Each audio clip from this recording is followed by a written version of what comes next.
Hello everyone, welcome to my OPUS 17 Rebellion's Call, I believe that's what it's called. Spoiler. Yay! So I've got a really cool card that I'm excited to show you guys. It's a bit weird, kind of hard to combo with, but I think it'll get a decent amount of play, and I'm excited to see what you guys think of it. So, without further ado, I give you OPUS 17 Mog 13-2. So it is a 3 CP ice backup with the text, when Mog 13-2 enters the field, remove the top card of your deck from the game. You can cast it this turn. The cost required to cast it is reduced by 2, it cannot become 0. So it's a bit of a weird card, but I personally really like it. So the reason I say it's that it's kind of harder to combo with is the fact that getting things to the top of your deck or knowing what's on top of your deck generally costs a little bit, and if you're paying that, then it kind of reduces the effectiveness of the cost 2 reduction. And it's kind of similar to the Amiditelian ice backup we had a few sets ago, which I think you paid 3 ice and a dull, reveal top card if it's remove the top card if it's a 4 CP character or less you can play onto the field. But yeah, you just need to be careful with this Mog 13-2 as well, is because you can play it this turn, or cast it this turn, sorry. So if you end up not casting it this turn, that card is now gone forever, so be careful. So let's have a look at the things that we can combo with it, shall we? So Yule, obviously Garnet and play together given the fact they're both from 13-2, but Yule has the massive downside of when she's put from the field into the break zone, put the top cards of your deck into the break zone. So as long as you're confident enough that your opponent's not going to be breaking your backups, play Yule.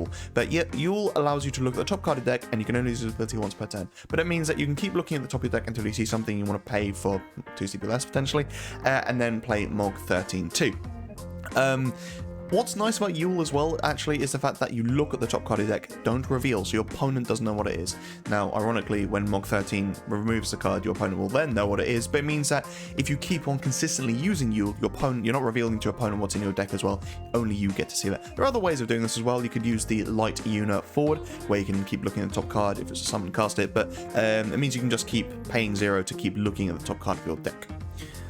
Ephemeral Summoner. So playing Ephemeral Summoner onto the field to then put a Water Summoner 4 or less on top of your deck. You can then play Mog 13-2 to then remove that card from the game and then cast it for 2 CP less as well.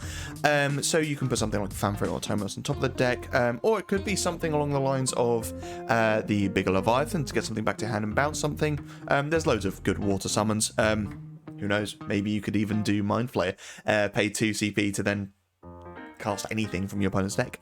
But ultimately, you do have to bear in mind that you're paying 2 CP for Ephemeral Summoner, and then you've got the card Ephemeral Summoner, which is 2 CP out of your hand. Then you're playing the 3 CP for Mog 13-2, which is also 2 CP out of your hand, just to play this additional card. But depending on what it is you're playing, it might be worth it. You are still creating a board presence with a forward and a backup, which can later be used.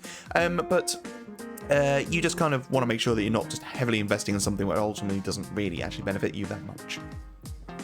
Sarah. So this card hasn't really ever had that much play, well, that I've seen anyway. But ultimately you can dull Sarah and put one card named Mog 13 into the break zone, choose up to 2 forwards, dull them, which actually isn't too bad of an effect. And then you can pay an ice and dull, choose one card named Mog 13-2 in your break zone, play it onto the field. And this would be a good card to keep on replaying onto the field, to keep on casting things for 2 CP less. I think that'd be really fun actually. And then you can also keep breaking it with Sarah, so every other turn you're able to just pay 1 CP to bring this onto the field to then cast something for 2 CP less. That's super effective. If you want to throw Maria, the new Maria, OPUS 17 Maria, into the mix, you can make Mog 13 to a forward as well. Obviously it won't gain the damage buff, but it does become a forward of 8k, so you can at the very least block with it, it dies, and then use Sarah to replay it back onto the field as well. Moogle Brothers. So put Moogle Brothers into the break zone to then play Mog 13-2 onto the field. You then get to remove the top card and cast that for less as well. Just a nice easy way to be able to play Mog 13-2 potentially out of colour, and get to play something for cheap. Chocomog. So this is more about casting Chocomog when you've already got Mog 13-2 down, but you could ultimately cast Chocomog off of it. It would only cost you 1 CP, which is fine, I guess. But casting Chocomog when you may not have enough characters on the field to be able to deal lethal damage isn't great.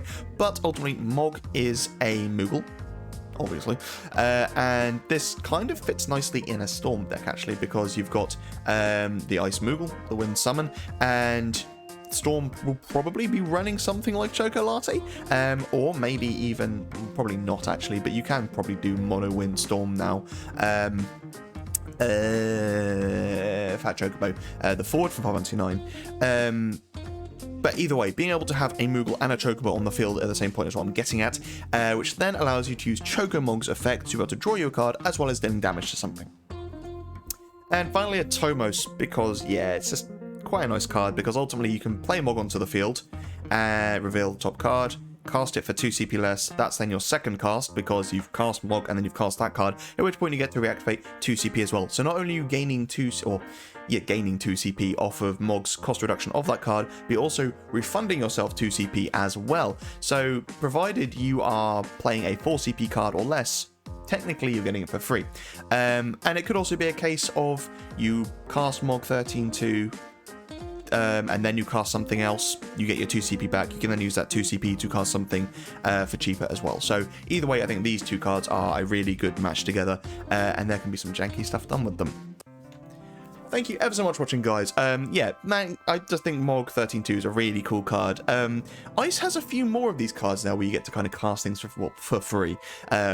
And I think they can be used in a really weird deck type, but like I said before, getting those cards on top of your deck, or actually seeing the cards on top of your deck, can be a bit awkward, because especially if you're wanting to use that cost reduction, but then you're paying CP into getting that card there, whatever. So really you have to kind of judge it on a case-by-case basis. But either way, I think it's a fun janky card that you can do some fun things with. Let me know what you guys think of it. What stupid things would you do with it? I want to give a massive thanks to Square Enix and all the team behind the FFTCG for allowing me to keep on having these spoilers. They're really, really cool, and there have been some really interesting cards, and I think the community as a whole just absolutely loves getting these. It's a great way to ramp up hype for the upcoming Opus, and Opus 17 is looking really cool in my opinion. I really like the dual horns, stuff like Maria, this card. I think there's some really fun stuff out there, so I'm looking forward to it. Thank you so much. Anyway, thank you so much for watching, guys. Stay safe, be lucky, and I'll see you in the next video.